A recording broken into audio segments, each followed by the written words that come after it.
Ary amaranantsika ny fotoana amin'ity hariva ity dia ny tontolon'ny asa fanaovana gazety ara-panatanjahantena amin'izao fotoana izao dia ao anatin'ny fandrafetana tanteraka ireo listre ny tena mpanao gazety ara-panatanjahantena ny komity manokana izay isaorana eto satria dia nanana finiavana tokoa ampijoro ny fikambanana ho an'ny mpanao gazety ary mitety ireo atao hoe desika rehetra izany ny orinasa tserasera rehetra mikataka amin'ny tompon'ny orinasa izay tena mpanao gazety marina ara-panatanjahantena ao aminy satria dia hiatrika fifidanana ihany koa ny tontolon'ny fanaovana gazety ara-panatanjahantena atoato rehefa voarafitra izay listra izay.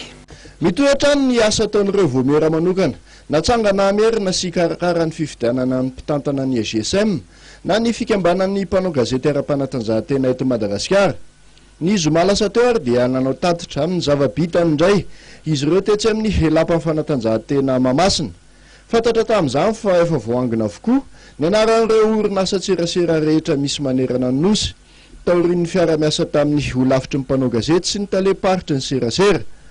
Nanomboka tamin'ny andro zoma io ary dia izaran'ny taratasy ahafahan'ny patron de presse na ny directeur de publication manoratra sy manamafy ny tena mpanao gazety mikirakira amin'ny fanatanjahantena ao aminy voamera.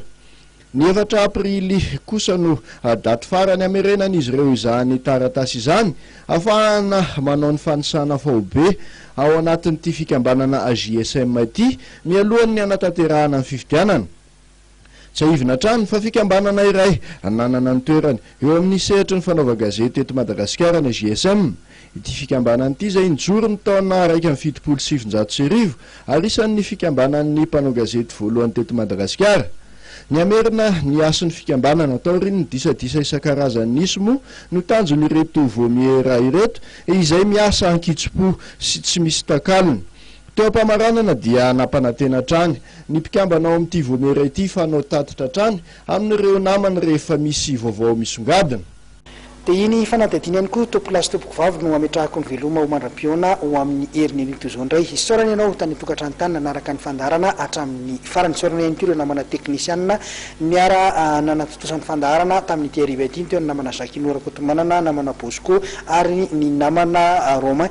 Aza dino fa ao anatin'ny gazety malaza rahampitso dia mbola ho hitanao ao ny famitinana ireo vaovao nisongadina tamin'ity faran'ny herinandro ity ary isaky ny zoma ihany koa ny gazety mahery izay jifainao isaky ny herinandro izany. Izay ihany koa tompolasy tompoko vavy no mametraka ny veloma ho mandram-piona ho amin'ny herin'ny toy izao indray. Veloma tompoko.